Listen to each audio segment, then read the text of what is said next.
Sabe aquele aparelhinho que aparece em muitos filmes históricos para transmitir o código Morse? Pois aquilo se chama telégrafo e foi revolucionário para as comunicações. É sobre ele que a gente vai falar hoje. Vem comigo. Eu sou Manu Mairink e esse é o Alguém Viu Meus Óculos.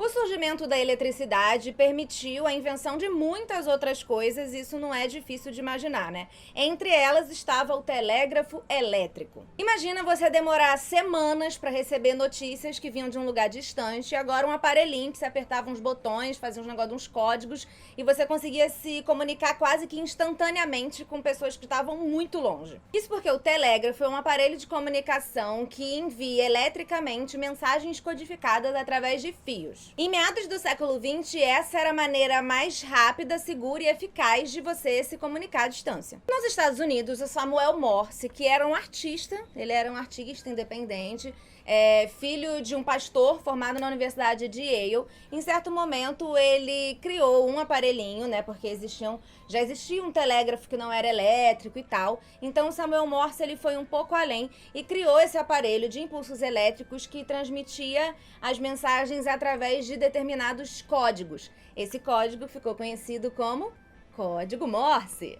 Ele podia ser lido a uma velocidade de 40 palavras por minuto e ele meio que virou o padrão das comunicações por telégrafo. E começaram a surgir as primeiras agências de notícia, né, de transmissão para além das fronteiras. A Reuter Telegram Company, que foi fundada em Londres em 1851 pelo barão Julius Reuter, que era alemão, sempre foi simplesmente conhecida pelo seu nome, Reuters, que é aí a agência de notícias que a gente tem até hoje, né, internacional e tudo mais. Foi o Julius que em 1859 forneceu notícias das batalhas de Napoleão III na Itália e transmitiu os textos dos 20 pequenos despachos que o imperador enviava todo dia para o campo de batalha. O telégrafo elétrico foi muito utilizado nas guerras da época. Aliás, as guerras, infelizmente, funcionam muito como um impulso científico, né? Parece que a gente precisa estar no meio de uma guerra para investir em ciência e investir em tecnologia. A primeira vez que essa tecnologia foi utilizada em larga escala mesmo foi durante a Guerra da Crimeia, ali na década de 1850, quando um cabo de 550 quilômetros foi estendido pelo Mar Negro. E o valor do telégrafo elétrico ficou ainda mais claro durante a Guerra Civil dos Estados Unidos, quando mais de 24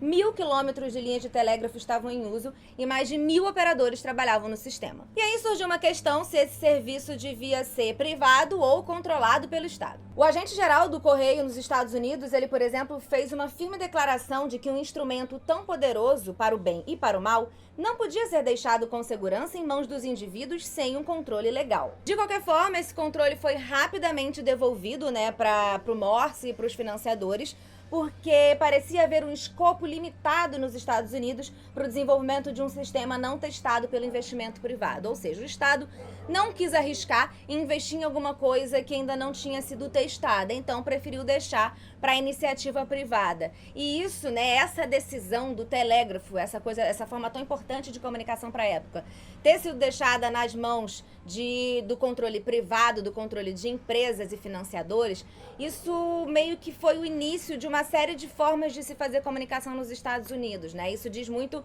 sobre como a comunicação é feita até hoje lá e acaba sendo mundialmente, né? Então, se você vê, tudo acontece de maneira privada, né? Grandes emissoras, os portais de redes sociais e tudo mais. E aí, prós e contras de tudo isso, que não vamos abordar aqui. Vamos só dizer que o governo naquela época preferiu deixar na mão do controle privado e isso meio que serviu de base para todo o resto das comunicações. A gente fica meio chocado, né, com a revolução social que coisas como internet, redes sociais, né, fazem e fizeram e, enfim, na nossa vida. Mas imagina a mudança que também não aconteceu com a invenção do telégrafo elétrico, né? As distâncias diminuíram muito rapidamente, né? Você tinha que mandar coisas por cartas, demorava muito e tudo mais. E agora as pessoas conseguiam mandar os seus telegramas, né? Porque o telegrama vem um pouco daí. E se comunicar, né? Por mais que não fosse tão fácil e rápido como a rede social, um Facebook, um WhatsApp, Você diminuía muito as distâncias. E diminuir as distâncias aumenta a velocidade da vida. Então imagina a revolução que não foi lá no século XIX com o surgimento do telégrafo elétrico. Aqui eu expliquei a parte histórica da coisa, mas eu vou deixar aqui na descrição um link que explica melhor como que era o funcionamento tecnológico da coisa, né? Que eu não saberia explicar, então eu vou deixar como realmente você apertava, como que a eletricidade ia, o que as pessoas recebiam. A parte técnica do telégrafo eu vou deixar na descrição um vídeo que vai explicar um pouco melhor. E eu vou deixar também um link aqui na descrição de um site que traz algumas questões de segurança da informação que foram enfrentadas naquela época, né? Eram grandes transformações, muitas coisas sendo utilizadas pelo Estado, né? Como que você tem a segurança de todas essas coisas. Discussões que a gente vê hoje em dia também, né? Falando de rede social, de WhatsApp, questões sobre privacidade, por exemplo, questões de segurança nacional e tudo mais. Então, eu vou deixar esse link aqui. E é isso, espero que vocês tenham gostado do vídeo, dessa descoberta da invenção do telégrafo, né? E aí, a partir daí, a gente vai para muitas coisas. A gente vai falar nos próximos vídeos sobre telefone, sobre fotografia, coisas que foram surgindo ali um pouco depois do telégrafo e que foram e são importantíssimas para a história da comunicação. Então é isso, um beijo e até o próximo vídeo.